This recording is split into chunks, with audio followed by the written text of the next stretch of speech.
Blog Talk Radio.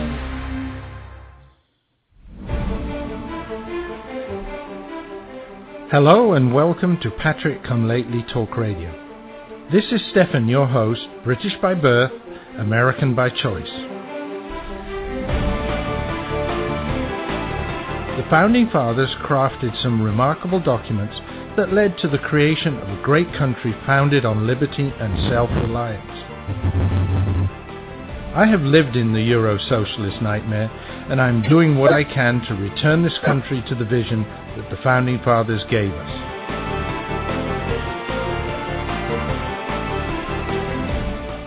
We need to strive to rebuild that shining city on the hill, for without us, the world has nowhere to turn for freedom. For the next hour, I will be presenting news, views, and guests that help keep the true spirit of America alive.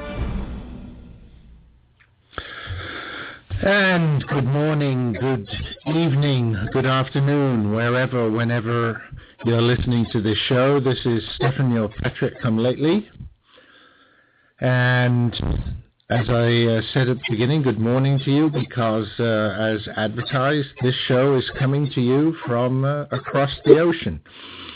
Yes, Patrick Come Lately has got on one of those big silver birds, went across the ocean, and I'm actually in Scotland tonight for you, for many of my live listeners.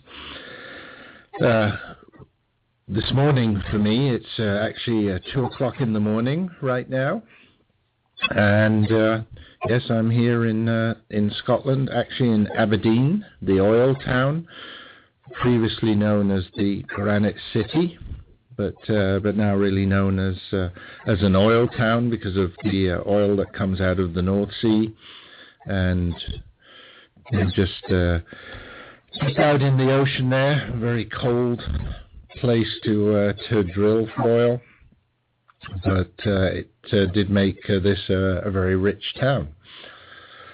So, folks,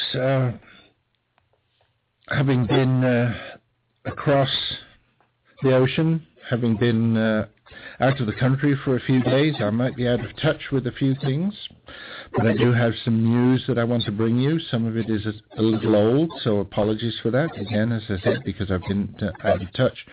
I want to talk about the older things and just let you know how things are going. So first of all, say hi to Mary in the chat room there, and I have answered her question about where I am.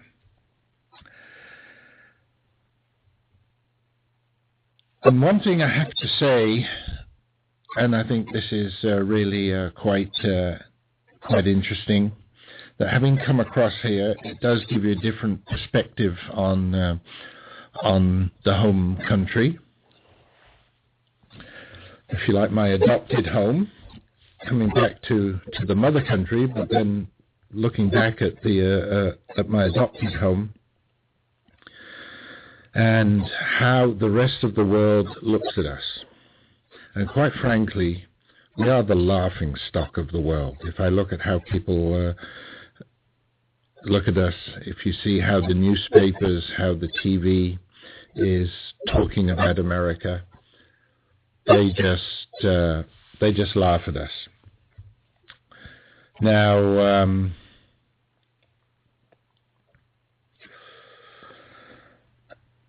it's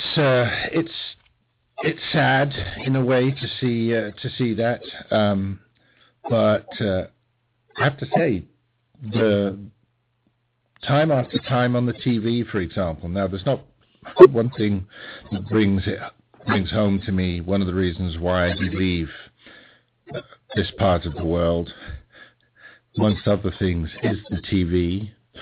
With what little there is to watch on TV, it really is quite dismal. A lot of people, I think, in America think, oh, it's going to be like sort of a day in, day out NPR or or public television.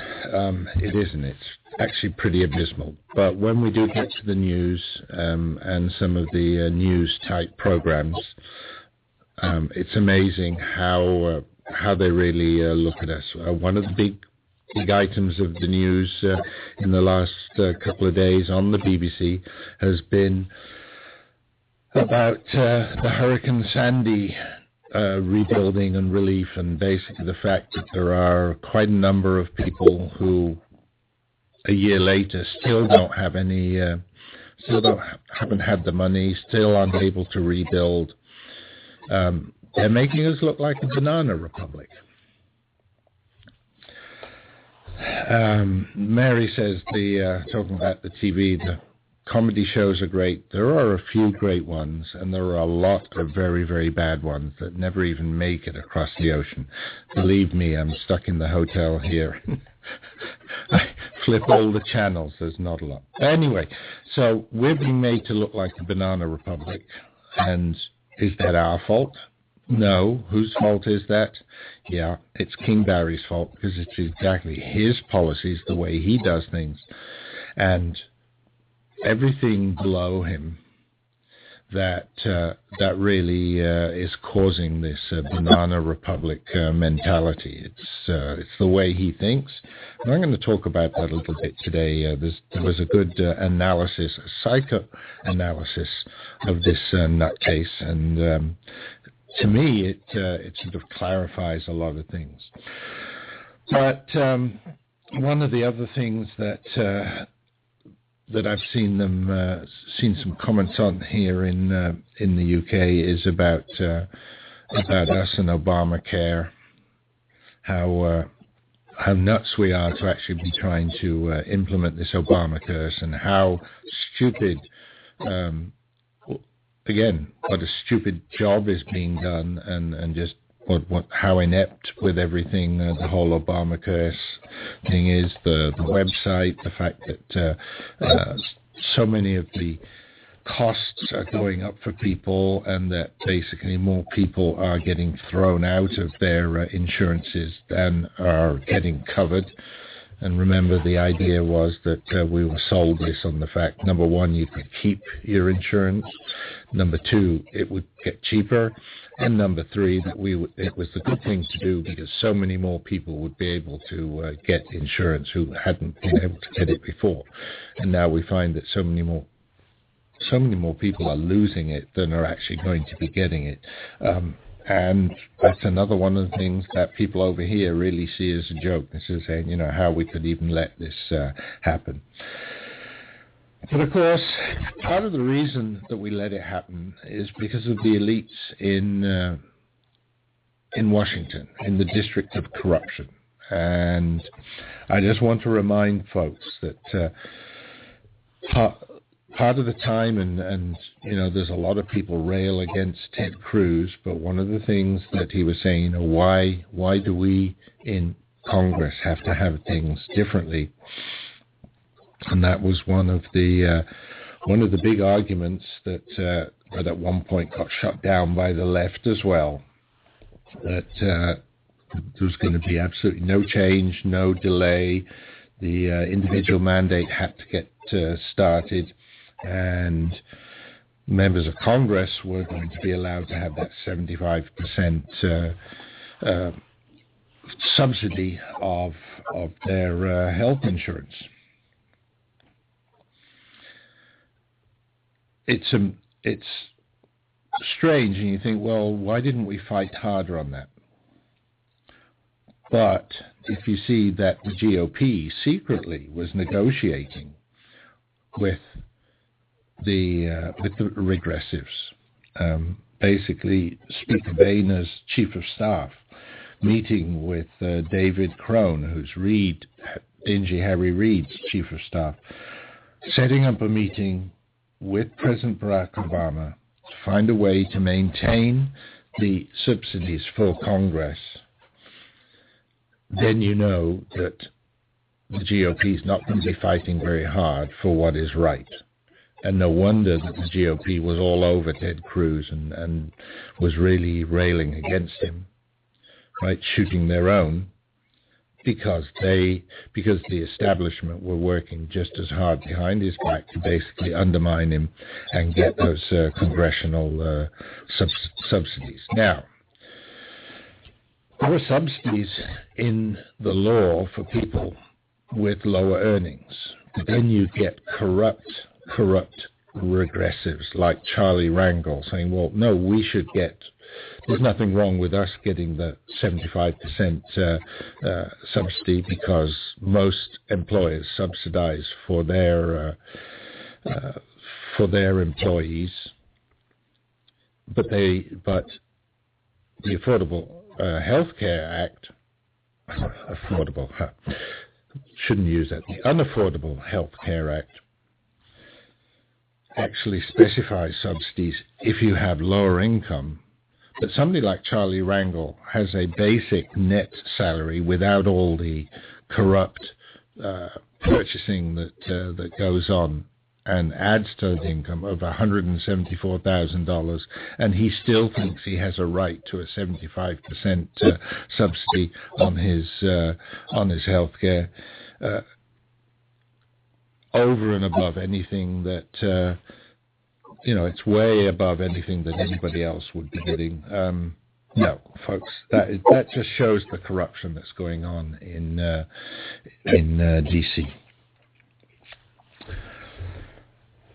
Anyway, another topic, and this is another one that makes me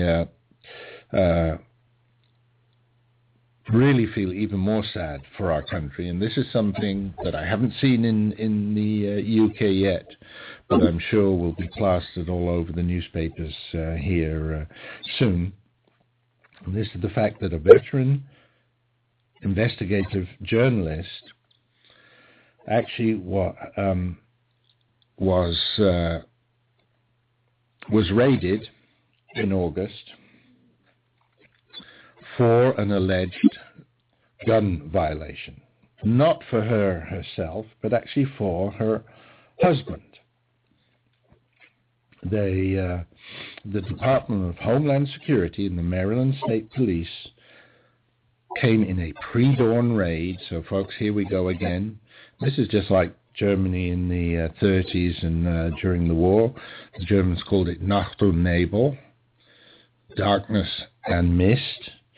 So basically, in the middle of the night, they would come, people would disappear, nobody would know where they went. Pure intimidation. They had a pre-dawn raid at her home in Maryland, and this was the journalist Audrey Hudson. The search warrant notes that her husband, Paul Flanagan, was found guilty in 1986. 1986, folks. That's quite a bit. To resisting arrest in Prince George's County. And so the warrant called for the police to search the resident and seize all weapons and ammunition because he is prohibited under the law from possessing firearms. Now, again, technically, it was 1986, it was a long time ago, but, and they had some legal weapons. Audrey Hudson apparently had a legal weapon, but because she lives with Mr. Flanagan, they're not supposed to have weapons in the home. So, yeah, you break in at dawn, people in full SWAT gear, pure intimidation, folks. However, not specified in the search warrant, and without Hudson's knowledge, one of the agents confiscated a batch of documents that contained information about sources inside the Department of Homeland Security and the Transportation Security Administration, because Miss Hudson had been publishing articles about corruption and about how the department, DHS, or TSA actually, was being mismanaged, wasn't working, etc., etc. So, she says no subpoena for the notes was presented during the raid, and therefore confiscation was outside of the search warrant's parameters. So, in other words, illegal seizure of information. They took my notes without my knowledge and without legal authority to do so, Hudson said recently. The search warrant they presented said nothing about walking out of here with a single sheet of paper. The papers have since then been returned to her, but very obviously they have been looked at and investigated. The police refused to talk about this due to the ongoing criminal investigation and the potential for pending criminal charges at the state and or federal level. The Maryland State Police will not discuss specific information about this investigation at this time, a spokesman said. So imagine this, 4:30 a.m. in the morning, knock on the door, full SWAT armor team, body armor team, at least 7 people there.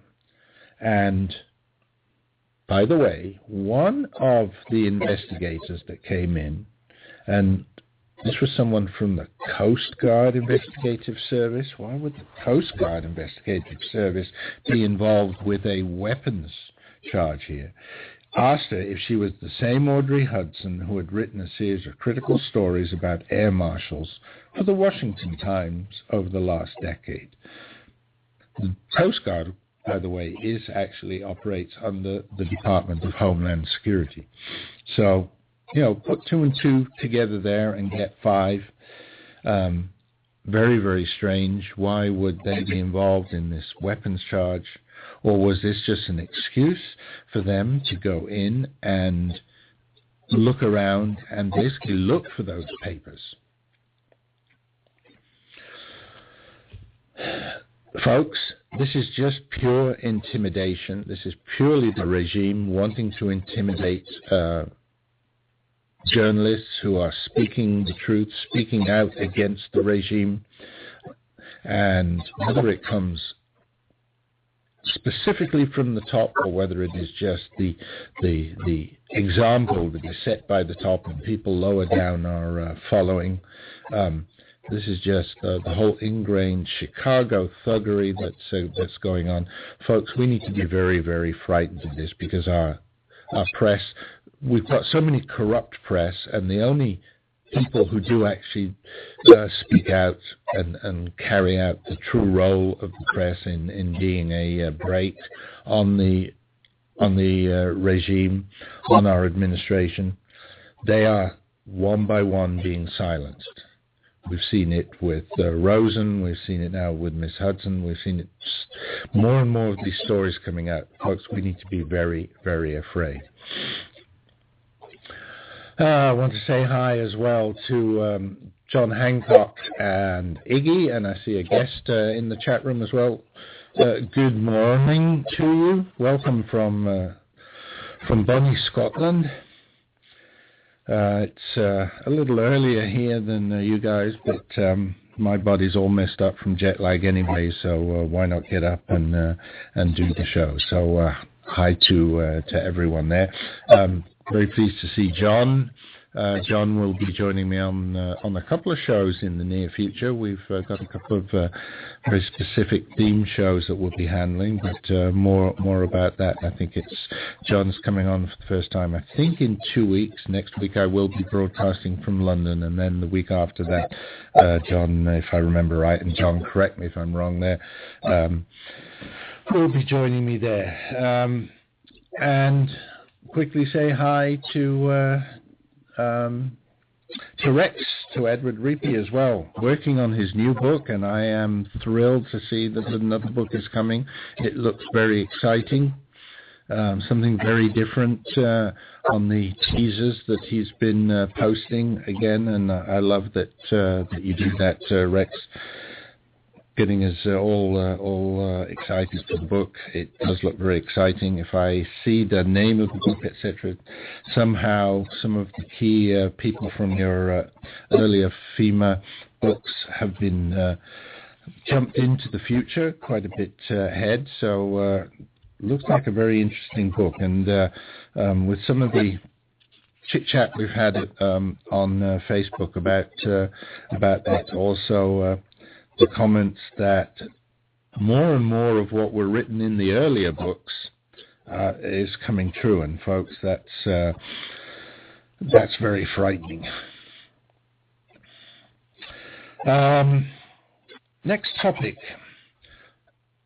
For those of you that occasionally may watch a Fox News channel, and I know they're not all that we would necessarily like them to be, they're fair and balanced. Sometimes we feel is the balanced side we don't really need, because we've got the rest of the mainstream media to do the other side of the fence for us. So sometimes I know a lot of people feel they should be a bit more unfair and lean a bit more to the right than they actually do. But anyway, if you watch Fox News, especially Fox and Friends, some of the earlier shows, one of their frequent commentators is Dr. Keith Ablow. He comes on for a number of their medical sections. He's a psychologist. He's written a couple of very interesting, very illuminating articles on the psyche of King Barry. And I want to read some things from his latest ones. It's entitled, President Obama Wants You and Your Kids to Be His Co-Victims. Notice he is still polite and calls King Barry President Obama, but as you know, I refuse to use the P word in conjunction with Mr. Sutoro, because I don't think he deserves it. He hasn't earned it by any means. Anyway, so this psychologist says that he feels that Barry Sutoro appears to be locked in a victimization mentality. And basically says that comes because of the psychological injuries he is described suffering at the hands of his father, mother, and grandmother in childhood and adolescence. And because of those psychological injuries, he views anyone who is strong and independent as potentially threatening. I wonder. You'll see, this begins to explain a lot.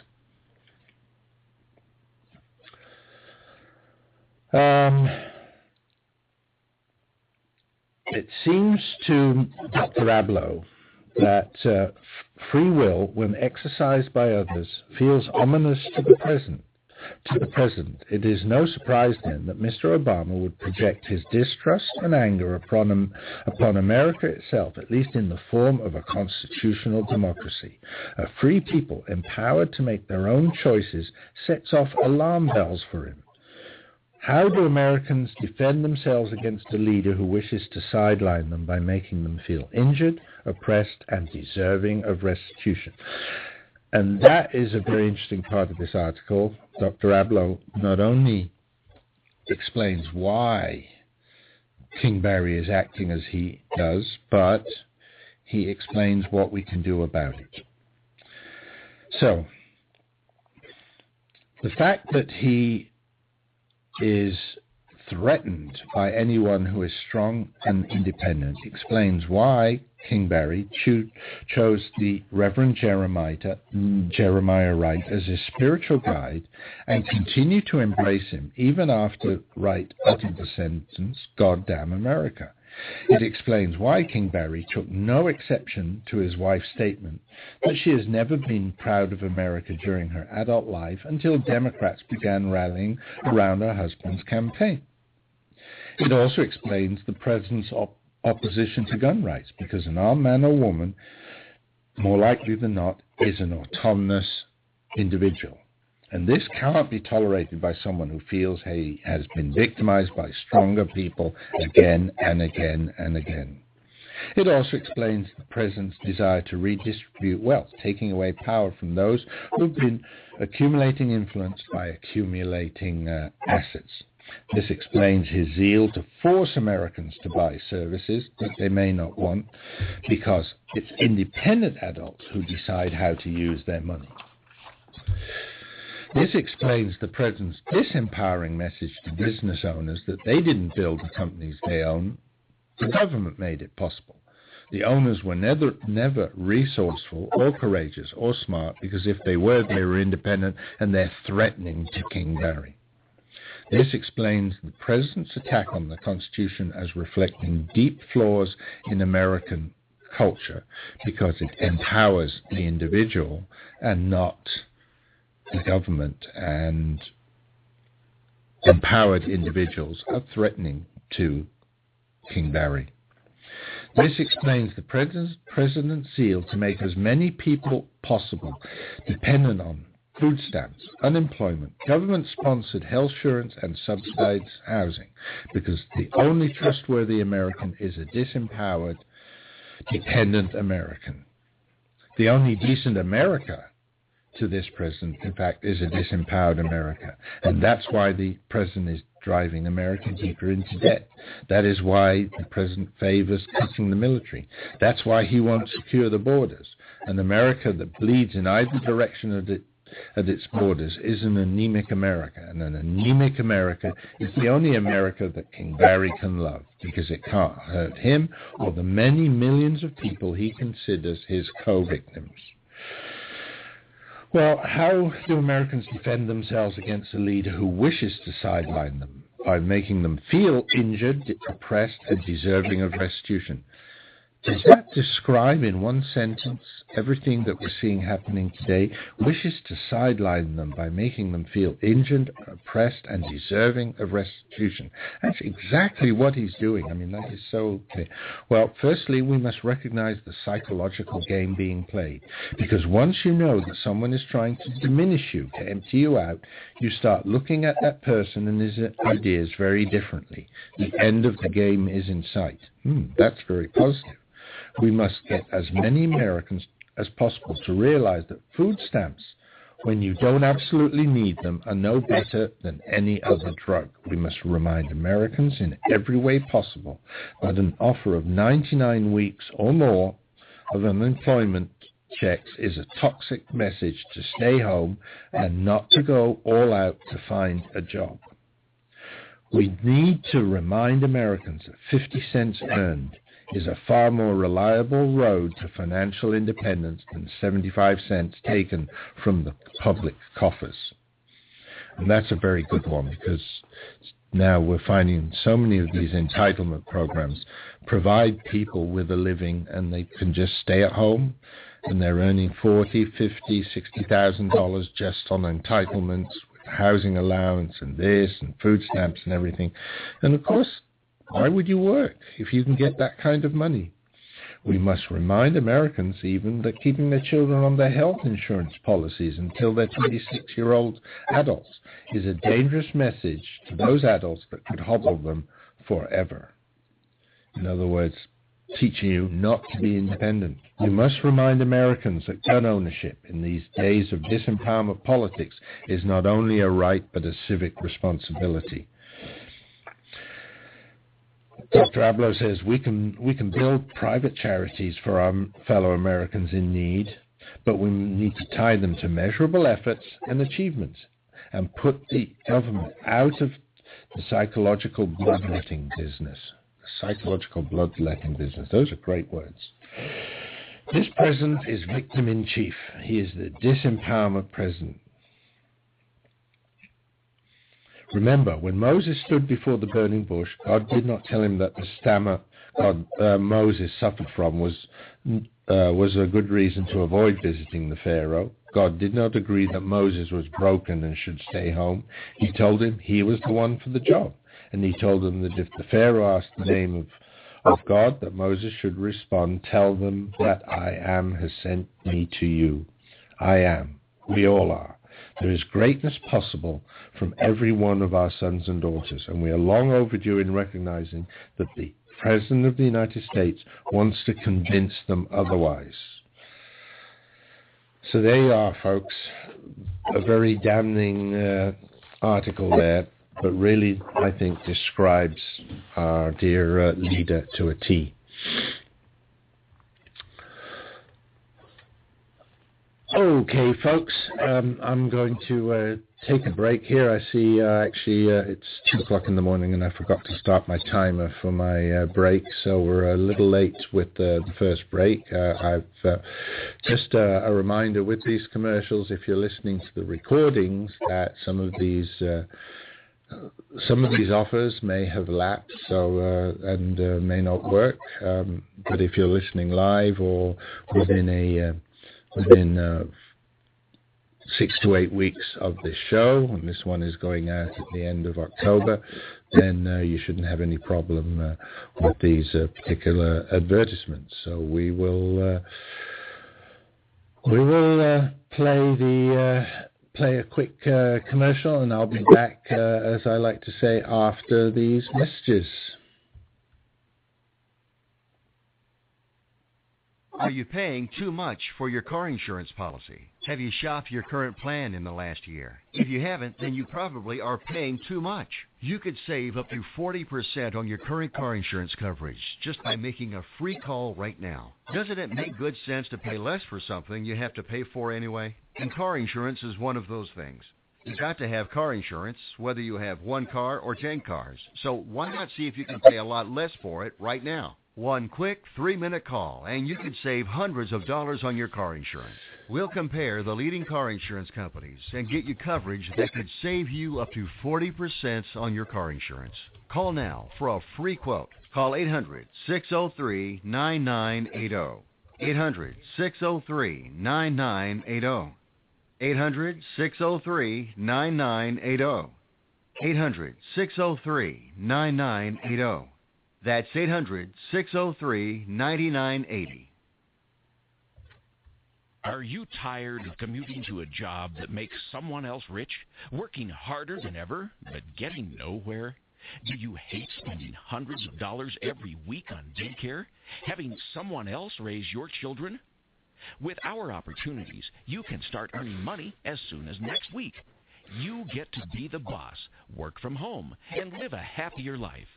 At Be the Boss Network, you'll find hundreds of work-from-home opportunities that you can literally start today and be earning money as soon as next week. Go to freedom112.com and start earning money as soon as next week.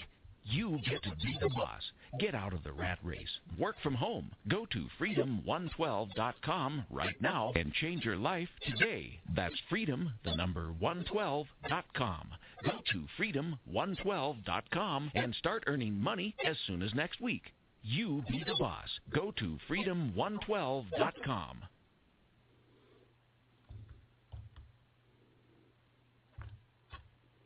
This is Patrick Come Lately Talk Radio, coming to you live via the internet, via rebroadcast on WRSDB, the Red State Talk Radio Network, or from the recordings at archives.patrickcomelately.us. And thank you for sticking with me through that break. This is Stephen, your Patrick Come Lately, coming to you from across the ocean. I'm in Bonnie, Scotland, and it's, for those of you listening live, it's 3:30 in the morning right now. So lots of fun over here. I'm getting up in the middle of the night. My poor jet-lagged body is just going to have lots of fun. But I'm over here for a couple of weeks, so I'm sure I'll get adjusted. And then just as I'm adjusted, I'll be going back. Looking in the chat room, interesting chat there about books, and I like having the authors on. Of course, John Hancock and Rex repeat discussing Amazon there. Where would we be without Amazon? Because self-publishing used to be so expensive, and now through Amazon we can at least get our books out there. And they were saying Amazon can be a pain, and probably they can, but it's nice to know they're there, because it means we can get these books and get a lot of interesting books with very interesting messages. You can get them out there, whereas in the past they never would have been able to get out there. There was also a comment about Sibelius, and from again, from the internet, and this came by way of that very good site, the Ulsterman Report, but it was really a link to another site, a commentator called Keith Koffler. And basically, it was headlined, Barack Obama's single-payer dreams are coming true in real time, and explaining why he and the power behind the throne, Valerie Jarrett, have not fired HHS head Catherine Sebelius. She's going to stay right where she is. And why is that? Because she's doing exactly what they want. Yes, it's a job well done. Because basically, as King Barry has made very clear, he would love to be able to move this country into a single-payer type environment. But and so everybody says, well, but he introduced Obamacare, which had aspects of bringing in private insurers into that, but everything is failing. And if everything fails, what happens then? Then they can quite rightly say, well, it didn't work, so now we're going to shift to a single-payer type system because that's the only one that would work. I don't know if there's been more news over the last few days about the sign-ups. When I left America, there were so many things that there were even states where they knew that nobody had actually signed up for true ObamaCurse. What they're finding, according to Keith Koffler, is that the people that are signing up are actually signing up for the Medicaid part of ObamaCurse and not actually to the private insurers part. Right. And so he writes, as it becomes clear that Obamacare is a fiasco, a system with so many moving parts designed by man and not by the markets, and it's never going to operate as intended, if it's intended to operate at all. Americans should be on the lookout for signs that we're headed towards the final destination. King Barry once said he supported a single-payer government-run program. If he puts all of the private insurers out of business, single-payer is all that will be left for all of us. And that's exactly it. If they get nobody signing up, or very few people signing up for the private insurers, and you've seen so many of the private insurers are having to throw people out of their normal insurance, so they're losing business. And then the people are supposed to come back through the exchanges, but the people aren't signing up. And if they don't sign up, then basically the private insurers will go out of business, right?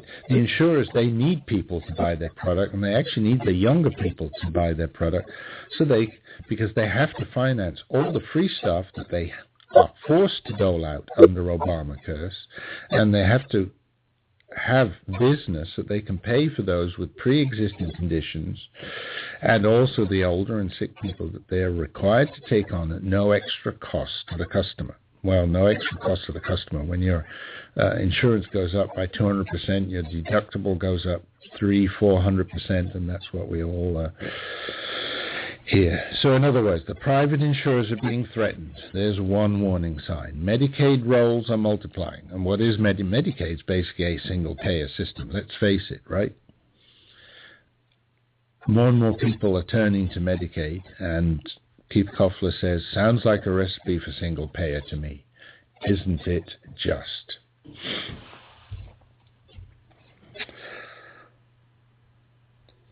Now, one other thing that happened just before I left, and that is my congressman. Yes, I live in Florida Congressional District 9.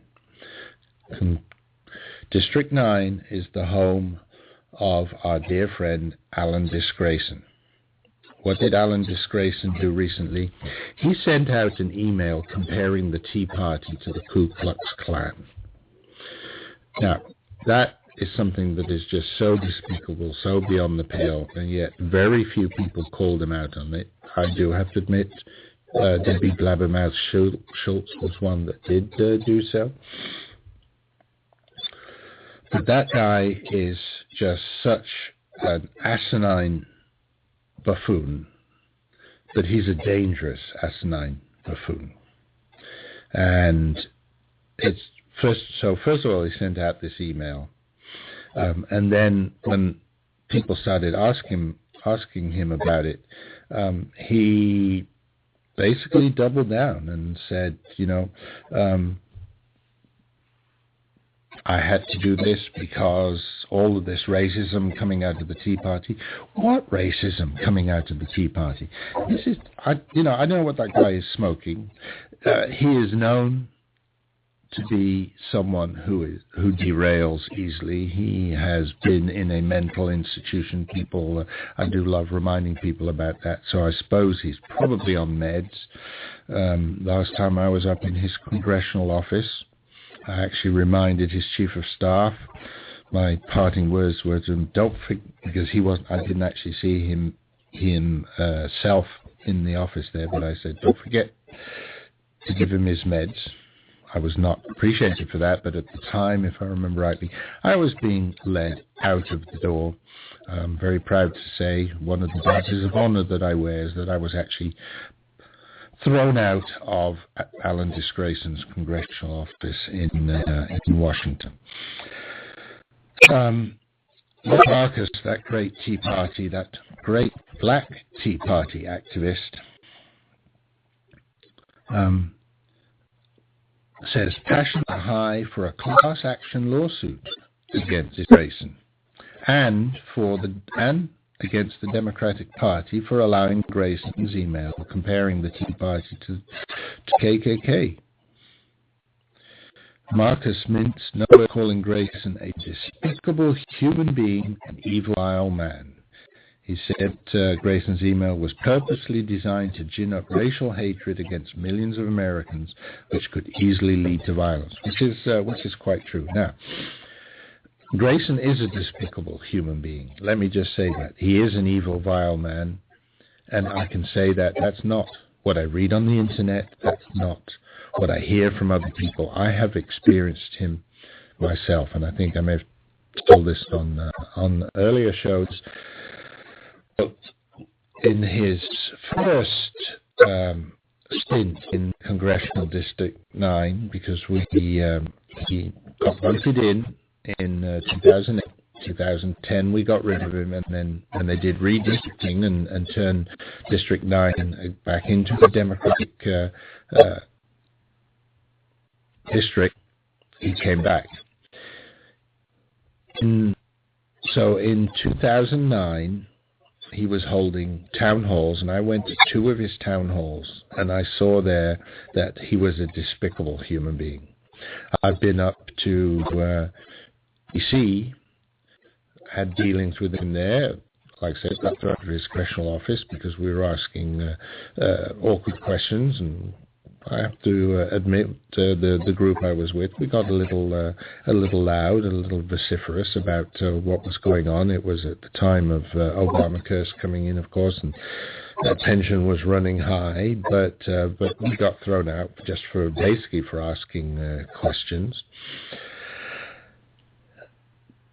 But also bumping into him on in the hallways of D.C. there, he basically ignored his constituencies. So I've seen him on the plane flying down from Washington, and just seeing how he acts there as well.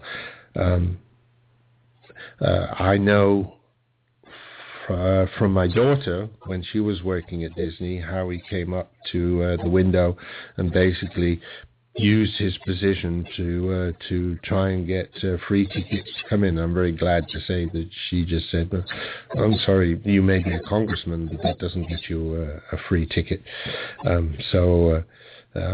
Yeah, he's just an evil person. But Lloyd Marcus describes a lot of things, and it isn't just Grayson. It is also it comes down from the top, right? Since the beginning of Obama's presidency, his administration, with mainstream media support, have used his skin color as a weapon to bludgeon into submission those who oppose any of his regressive agenda. The unfortunate result has been unprecedented national racial polarization. Black youth, flash mobs attacking whites at the state fair and other public events, said Marcus. Marcus said Obama stirred racial hatred when he said that if he had a son, he might look like Trayvon Martin. And, of course, then the verdict in the Zimmerman trial sparking violence against whites. Grayson declaring that the Tea Party is analogous to the KKK is pretty close to declaring open season on white Tea Party attendees and the traitorous blacks who attend, said Marcus, calling Grayson's highly charged rhetoric as criminal as yelling fire in a crowded auditorium. Grayson has burned a virtual cross on the lawn of America, threatening black and white members of the Tea Party. Surrender to Obama's agenda or we are coming to get you. Marcus is a black conservative who has attended over 400 Tea Party events in the last 5 years, and he considers the Tea Party his family. Now, there are a few Democrats who have condemned Grayson's email, but he said overall the response from the liberals has been tepid at best. And you may remember even the MSNBC, one of their hosts, Martin Bashir, was hardly a supporter of the Tea Party. He even asked Grayson if the cross-burning image went too far. For that, Grayson falsely claimed Bashir was collaborating with the Tea Party. Can you imagine? This guy he is just plain nuts. And we in Florida, in Congressional District 9, we need to get rid of him. So 2014 is coming up, folks, and let's work hard and let's boot this nutcase. And so what did Grayson say to Martin Bashir? He said, the point I'm making to you, Martin, is if you don't speak out against them, then in effect you're collaborating with it. And in fact, if you give somebody like me a hard time for speaking out against it, then maybe you're collaborating with it as well. So Marcus feels it's time that Grayson and the Democratic Party pay a heavy price for their violence-inducing slander.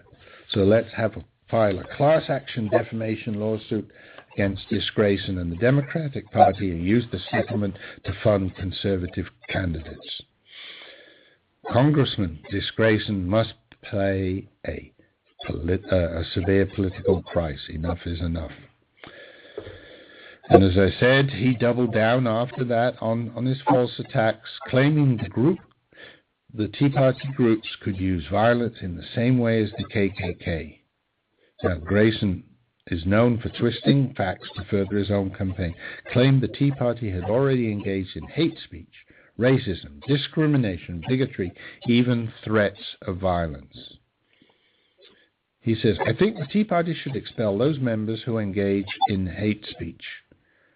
Well, while every group may have kooks, they are few and far between in the Tea Party, Mr. Dis-Grayson. So, but he goes on to say, so many members of the Tea Party have engaged in hate speech against the President, against the First Lady, against numerous members of the Congress, and against me. Oh yes, hate speech against you, Mr. Dis-Grayson. I am proud to say that I've done that.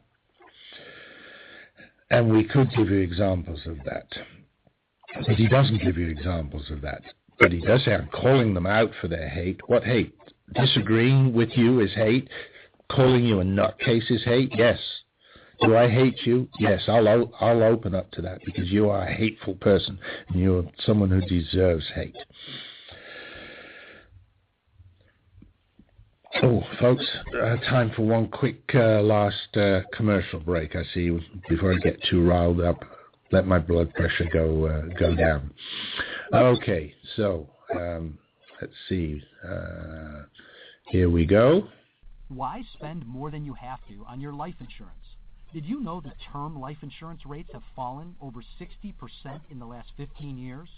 At the Life Insurance Quote Line, we monitor the rates, features, and financial strength of hundreds of life insurance products. For example, a healthy 40-year-old can protect his family with $500,000 of 10-year level term for less than $20 a month. Rates for women are even lower. And don't forget to ask us about the new term life policies that guarantee your money back even if you don't die. Since 1986, we've helped tens of thousands of people just like you save a fortune on their life insurance. Why not find out how much you can save? Write down this number and call today for your free quote. 1 5-minute call is all it takes. Call 800-915-9734. 800-915-9734. That's 800-915-9734. Rates, policy forms, and availability vary by state. Are you at least 62 years old like me? Could you use an extra $50,000, $100,000 or more to live a better life? Then please consider the benefits a reverse mortgage can provide to you. With a reverse mortgage, you can have your mortgage payments stopped altogether and get equity out of your home to live on. And you can use the money to help you live a better life. How nice would that be, not to have a mortgage payment? Qualifying for a reverse mortgage is simple, since there are no income, asset, employment, or credit requirements. However, you must be 62 years or older, own your home outright, or have a very low balance on the mortgage, and be prepared to live in it throughout the rest of the loan. Call now for more information. 800-704-1662. 800-704-1662, 800-704-1662. That's 800-704-1662.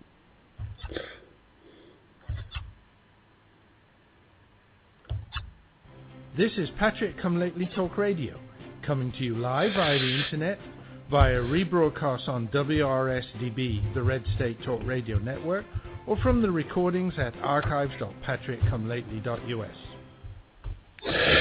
Okay, folks, we're into the last few minutes here. And talking about Alan Dis-Grayson, a lot of questions in the chat room. How did he ever get re-elected? Well, basically what they did in the redistricting, when Florida got a couple of extra congressional seats because of so many people moving to Florida. They did the redistricting, and in the first instance, most of the new districts were given to the GOP.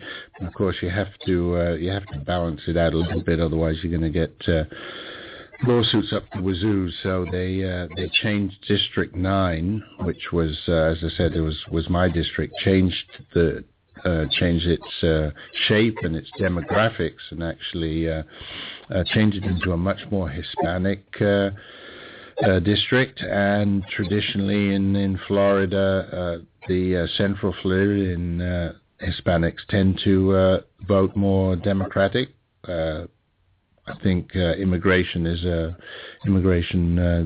perception that the GOP is against immigration is part of that, and so he was able to ride in pretty easily on that. So it is a much more democratic district, unfortunately, and so it's going to be difficult to dislodge him. Now there are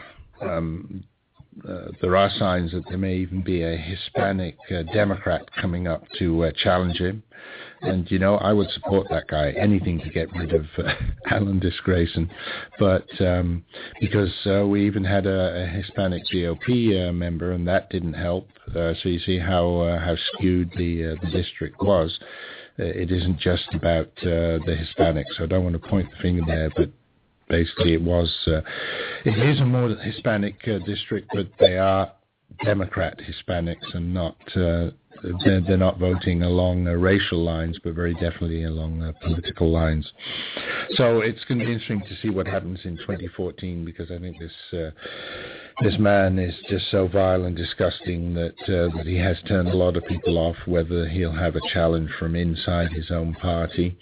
I've always said I would love to change my allegiance and just run as a Democrat against him in the primary, just to make him have to spend money against me in the primary.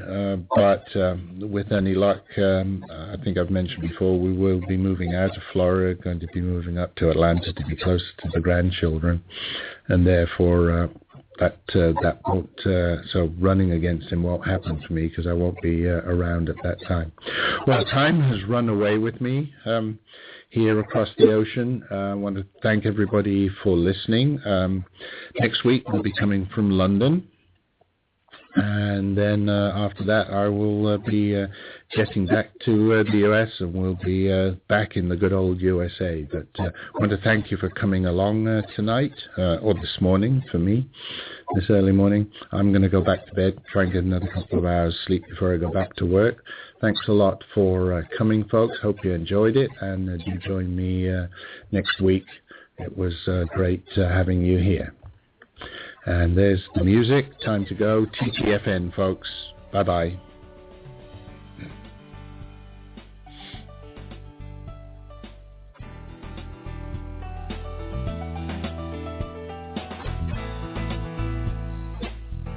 Thank you for listening to the show. I hope that you enjoyed tonight's topics. Whether you listened live, to a recording, or to a rebroadcast, I appreciate the time you share with me. We need to spread the message of liberty far and wide, so please tell your friends and family about the show. Thank you for helping to keep the beacon of hope burning. This is Stephen, your Patrick Come-Lately, signing off. God bless America, and remember, L3, long live liberty.